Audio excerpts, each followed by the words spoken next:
Rocket बम और दूर दूर तक फैला धुएं का भारी गुबार। हर तरफ मानो चीख पुकार मची हो। 3,000 रॉकेट और कई जिंदगियां पल भर में खत्म। कुछ ऐसा ही हाल है इजराइल और फिलिस्तीन के बीच चल रहे विवाद का। नमस्कार, आपका एक बार फिर स्वागत है हमारे यूट्यूब चैनल अपना लोकतंत्र में। आज हम बात कर रहे हैं इजराइल और फिलिस्तीन के बीच चल रही जंग की। हालांकि इन दोनों के बीच ये जंग काफी पुरानी है और इसी की एक तस्वीर दुनिया देख रही है। इस जंग में अब तक कई लोग मारे जा चुके हैं। क्या है ये पूरा मामला, आइए आपको बताते हैं। इजराइल और फिलिस्तीन के बीच विवाद अब किसी अलग ही चरम सीमा पर पहुंच गया है।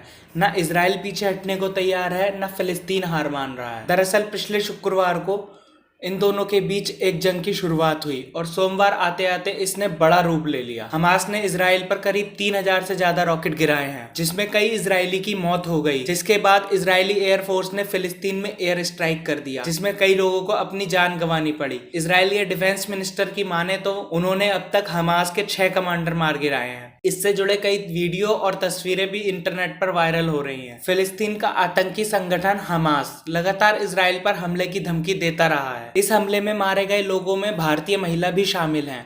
हमास की तरफ से किए गए रॉकेट हमले में जितने लोगों ने जान गंवाई, उसमें एक भारतीय महिला भी थी। सौम्या संतोष नाम की ये महिला केरल के इडुक्की जिले की हैं। ये हमास के मिसाइल अटैक में मारे गई। सौम्या अश्केलान शहर में 80 साल की एक बुजुर्ग महिला की देखभाल का काम करती थी। सौम्या पिछले 7 सालों से इजराइल में रह रही थी।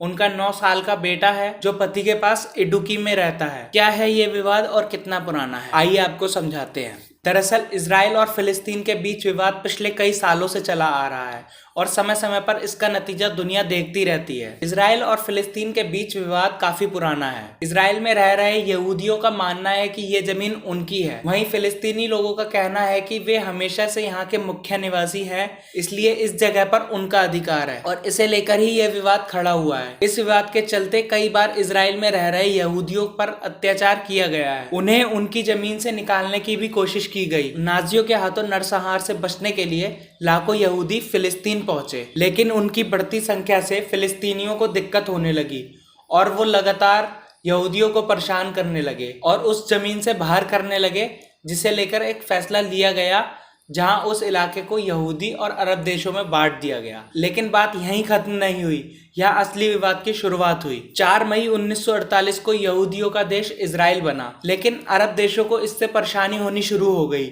और वो लोग इजराइल के पीछे पड़ गए और अरब देशों ने इन पर हमला कर दिया। लेकिन इसका नतीजा कुछ और ही आया। इस युद्ध में इजराइल की जीत हुई और ये एक मजबूत देश बनकर सामने आया। लेकिन बात 1967 की है, जब इजराइल ने यरूशलेम के कई हिस्सों पर अपना कब्जा जमा लिया था और अपनी इसी जीत पर इजराइल ने 1 मार्च को आयोजन किया था।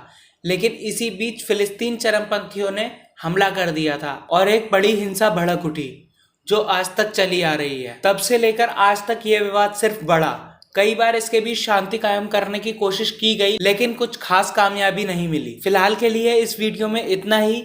आपकी इस विवाद को लेकर क्या राय है, हमें कमेंट सेक्शन में जरूर बताएं और हमारे चैनल को सब्सक्राइब करना बिल्कुल ना भूलें। धन्यवाद।